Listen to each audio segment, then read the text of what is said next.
Le projet CREA inaugure une série sur les pratiques de médiation sociale en Europe. Elle est de donner à voir un cas concret de médiation en répondant à 5 questions. Où est le contexte dans lequel elle a eu lieu? Le quoi? À quel problème elle répondait? Quel était son objectif? Quelle était la question à résoudre? Avec qui? Avec quels acteurs elle était en relation? Les parties prenantes, comme on dit maintenant, et en n'oubliant pas d'abord la population concernée. Pourquoi juge-t-on qu'elle a réussi? Quels sont les indicateurs de réussite du point de vue de la médiation sociale, évidemment, mais aussi et surtout du point de vue de la population et des acteurs concernés. Le comment, évidemment, le plus fondamental, c'est-à-dire qu'est-ce qui explique que les médiateurs ont réussi. Donc voilà ces 5 questions, cette vidéo veut contribuer à produire un savoir. À vous donc, chers Européens, de le regarder, de l'analyser et d'en tirer profit pour votre propre contexte d'action.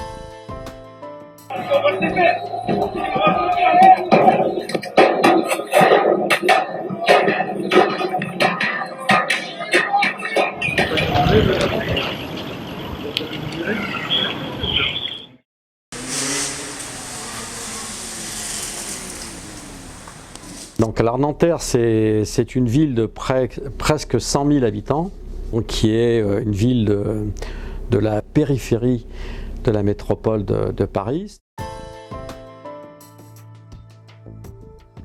C'est une ville populaire dans laquelle 52% des habitations sont des logements à caractère sociaux. Le quartier du Parc est un quartier très dense. C'est un des plus grands quartiers de la ville de Nanterre, qui comporte 10 quartiers sur l'ensemble du territoire. Ce quartier-là, dans lequel sont intervenus, donc est le quartier du Parc à Nanterre, qui lui borde le plus grand quartier d'affaires de la Défense, comme quoi on peut être au pied du plus grand quartier d'affaires d'Europe, et puis en même temps avoir des quartiers dans lesquels donc, les populations rencontrent beaucoup de difficultés et de souffrances. Un quartier très très jeune, puisque la moyenne d'âge est approximativement autour de 35 ans, et en même temps, paradoxe, un quartier qui commence aussi à vieillir. Une population très diversifiée dans le sens où, alors j'ai pas les derniers chiffres, mais c'était à peu près une 50aine d'ethnies différentes sur le quartier. Une ville chargée d'histoire, liée à beaucoup de choses, liée à la fois à la classe ouvrière, aux émigrations et aux grands bidonvilles qu'il y avait dans cette ville. J'ai été recruté par l'association Proméville il y a à peu près 2 ans. En tant que chef d'équipe des médiateurs de nuit pour la ville de Nanterre.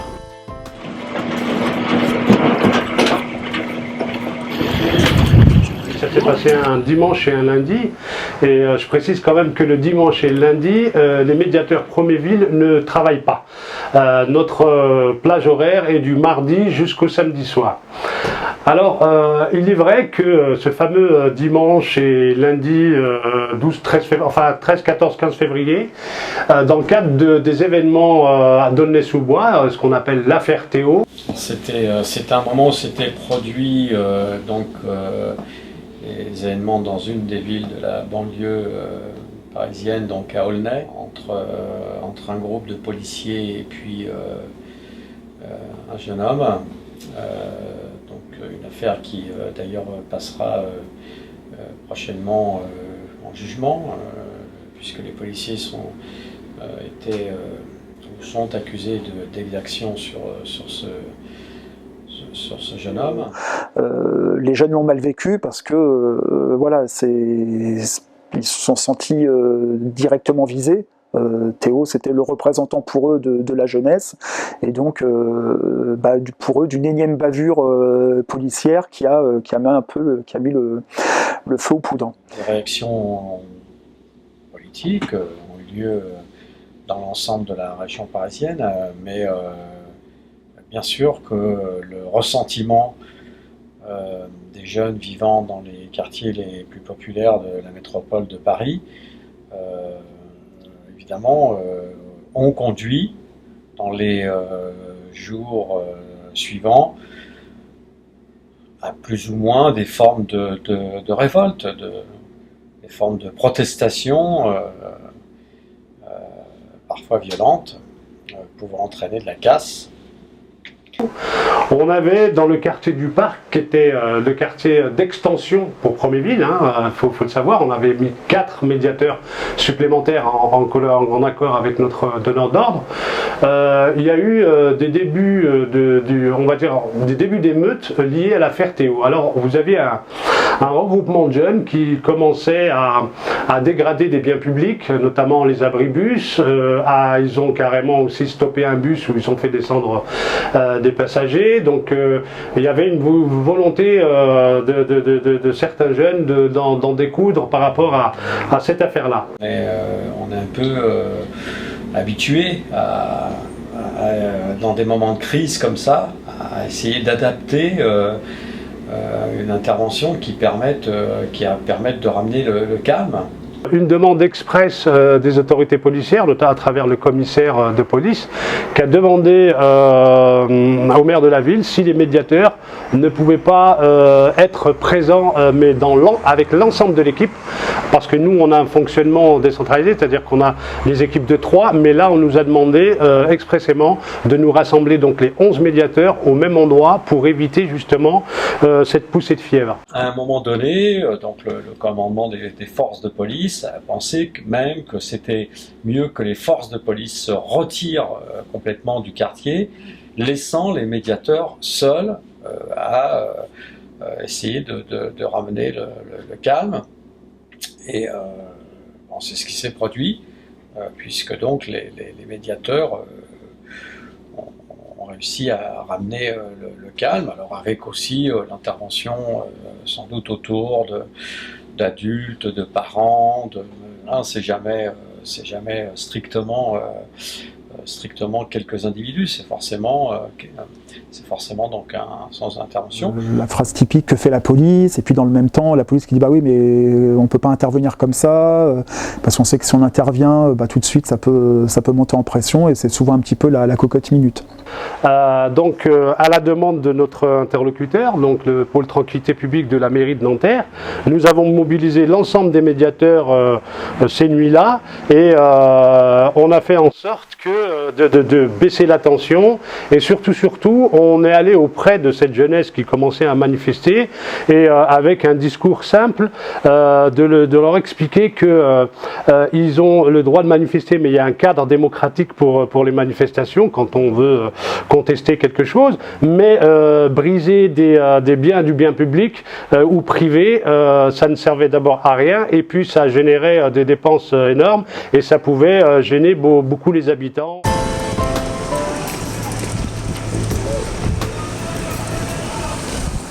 Donc nous avons intensifié ce genre de discussions, et on a associé avec nous des gens qui habitent ce quartier, qui sont un petit peu dans les mêmes dispositions, dans les mêmes réflexions, et qui ont eu aussi le même discours qui était porté par les médiateurs. C'est aussi à la fois une culture et un travail de terrain par les services de la ville, par les médiateurs sociaux, par les associations de quartier, qui font que ça reste relativement limité. Et donc pendant 2 nuits, toute l'équipe dans son complet était dans un seul et même lieu, donc le parc de Nanterre, le quartier du Parc, communément appelé Pablo Picasso. Que lorsqu'il s'agit d'essayer d'enrayer ce type de manifestation, l'intervention de la police, qui est parfois nécessaire, mais peut au contraire entraîner une sorte de spirale, puisque d'autant plus que les jeunes reprochaient à la police la nature de son intervention à Aulnay. La tension est retombée très vite, et il n'y a pas eu de fièvre comme ils l'ont vécu les 2 nuits sur Nanterre. Depuis quelques mois maintenant, la mise en place de médiateurs de nuit, donc ils sont aussi implantés sur le quartier. Alors c'est tout à fait récent, donc j'ai pas encore de chiffres particuliers, mais c'est aussi une action qui a été très demandée, parce que pour le coup, en termes de tranche horaire, la tranquillité publique s'arrêtait vraiment en tout début, vraiment fin de journée, début de soirée, et puis les médiateurs de nuit, pour le coup, prennent un petit peu le relais. Parce que chacun sait que la médiation est une action professionnelle, pas facile à conduire, hein, qui est faite à la fois de fermeté et en même temps de respect. Et donc, quand c'était une équipe comme celle-là réussit à obtenir des résultats comme ça, évidemment, il faut les féliciter. D'ailleurs, il a fallu un temps d'adaptation, de reconnaissance et de visibilité vis-à-vis à la fois des habitants, des associations et des autres acteurs sur le terrain. Ça, c'était un élément important. Le deuxième élément, c'est qu'en fait, la relation qu'ont pu établir les médiateurs avec pas mal d'habitants du quartier du Parc nous a aidé beaucoup. Pourquoi? Parce que lors de ces événements, ces habitants-là, ils étaient aussi proches des médiateurs et ils diffusaient le même discours que les médiateurs. Et je pense que ça, c'est une des caractéristiques importantes, c'est que quand on met de la médiation dans un quartier, il faut aussi construire son réseau avec les habitants sur le fait qu'on constate tous les mêmes problématiques et on doit apporter une réponse commune. D'ailleurs, ça montre que leur reconnaissance, leur implication sur le terrain et leur reconnaissance par les divers acteurs du quartier est tout à fait important, puisque évidemment ils ne sont pas magiciens, et donc s'ils ont réussi à obtenir des résultats, c'est parce que leur implication sur le terrain est tout à fait intéressante. J'insiste bien, quelque chose qui s'est construit sur plusieurs années, quoi, hein. Il n'y a pas de... D'ailleurs, ceux qui font de la médiation le savent qu'il faut gagner du terrain. Il y a des endroits où au début on ne peut pas aller, puis après on y va, puis après dans un premier temps on commence à prendre des contacts, puis on essaye de faire évoluer les situations. Mais la particularité, c'est quand on arrive auprès de ces groupes de jeunes, on les tutoie jamais. Même si on en connaît, d'abord on les vouvoie, on attend que c'est eux qui nous tutoient pour pouvoir se permettre de les tutoyer. Et on parle de tout, pas uniquement des événements liés à la Ferté-Haut, mais on parle aussi de l'école, on parle du logement, on parle de la santé, surtout de la formation. Donc c'est la particularité, c'est qu'en fait, on ose directement aller les voir. On n'y arrive pas en reculant. On y va vraiment pour instaurer le dialogue. J'ai même envie de dire qu'on impose le dialogue. On l'impose parce que c'est la seule solution pour arriver à des résultats. Et à travers ça, on s'est rendu compte, nous, médiateurs, qu'on était un petit peu des éclaireurs des règles du vivre ensemble. C'est-à-dire qu'on leur parle souvent des règles communes. Oui, les médiateurs à Nanterre, c'est un mélange. Vous avez des gens qui ont habité, qui sont nés dans cette ville, et une autre partie de médiateurs qui viennent d'autres endroits, notamment de la Seine-Saint-Denis. Alors globalement, l'équipe, la tranche d'âge de l'équipe, et ça c'est important, parce que si on avait des jeunes médiateurs, je pense que ça aurait été difficile de trouver de l'apaisement dans ces situations. Il faut savoir que nos médiateurs, en moyenne, la tranche d'âge, elle varie de 30 à 40-50 ans. J'ai moi 50 ans chef d'équipe. Nous avons des médiateurs qui viennent de d'autres départements qui ont à peu près une quarantaine d'années, 30 ans. Donc ça commence à partir de 30 ans jusqu'à 50 ans. Et ça c'est important parce que j'estime, et enfin personnellement moi je l'estime et je le trouve aussi chez certains médiateurs, il y a une tranche d'âge où c'est des gens qui ont un peu de bagage, et la formation qui suivent avec Proméville dans le cadre de leur travail a apporté aussi énormément. Lamine, donc tu es le directeur général de l'association Proméville, donc qui intègre cette équipe de médiation dont on a vu son intervention à Nanterre. Alors de ton poste, disons, de directeur général, à ta position, et après avoir vu ces images, comment tu vois cette intervention de tes médiateurs? Qu'est-ce que tu en tires?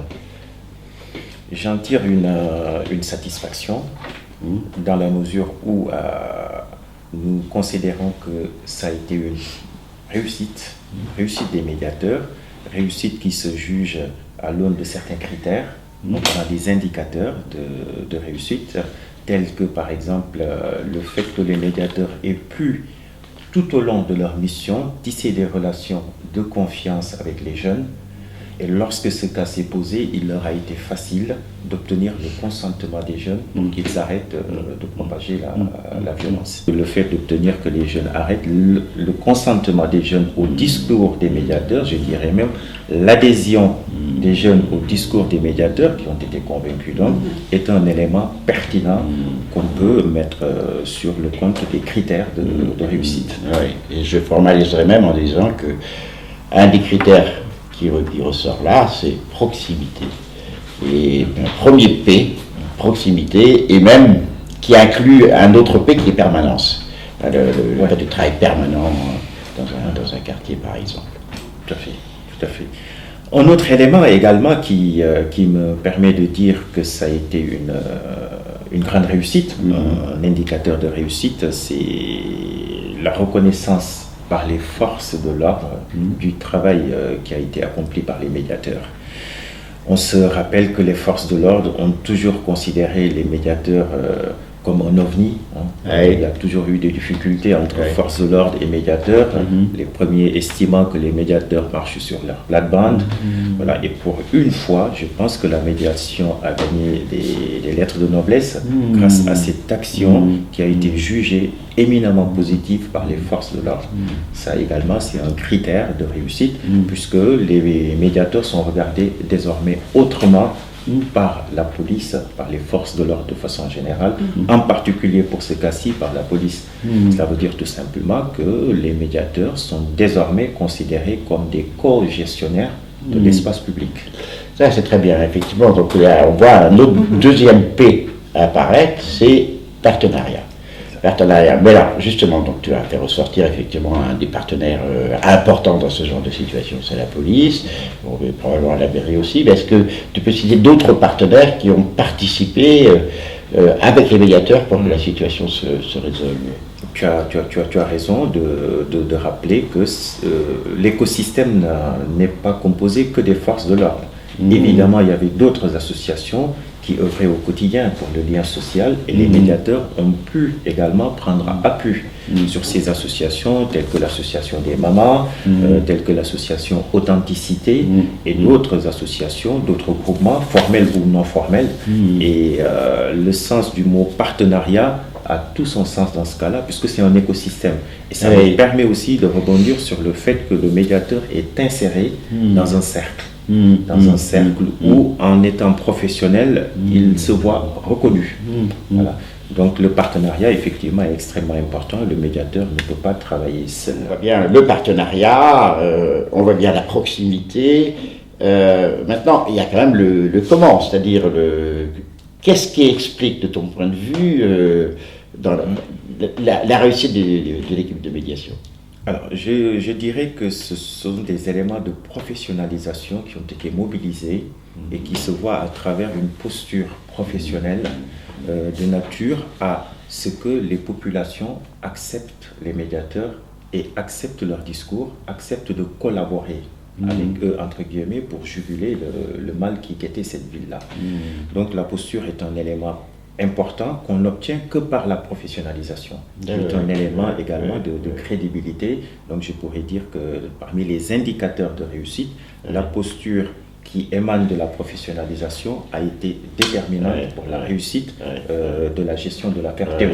Oui, mais on le voit bien, tu as tout à fait raison d'insister sur la posture, parce qu'on parle des forces de police, on parle de la population, donc le médiateur est là dans une position qui fait en sorte qu'il y a cette rencontre positive entre les différents acteurs et la population d'abord. Tout à fait. Et pour qu'il joue même le partenariat, pour que le partenariat soit reconnu, c'est la posture du médiateur. Il se distingue ainsi. Il n'est pas policier, il n'est pas un agent de l'État, mais il a sa neutralité. Absolument. Il a su mettre en œuvre grâce à sa posture. Absolument. Donc on voit bien les 4 P qui apparaissent, c'est-à-dire, mais qui s'articulent en boucle. La proximité, le partenariat, la population et la posture. Et donc effectivement c'est bien là que gît tout le savoir-faire professionnel de la médiation qu'on voit à travers ce cas pratique. Et c'est ce qu'a compris, à mon avis, le premier magistrat de la ville, Oui. qui lui gère toutes ces composantes, population, force de l'ordre, qui est quand même le gardien de la tranquillité publique, c'est le premier. Il a pris conscience du rôle éminemment important qu'a joué la médiation dans cette affaire, et il l'a matérialisé par l'envoi d'un courrier pour dire au médiateur « Bravo, félicitations, la manière dont vous avez géré l'affaire Théo est impeccable et exemplaire ». Et je pense qu'il n'y a pas meilleur indicateur de réussite qu'un courrier émanant du premier magistrat de la ville. Absolument.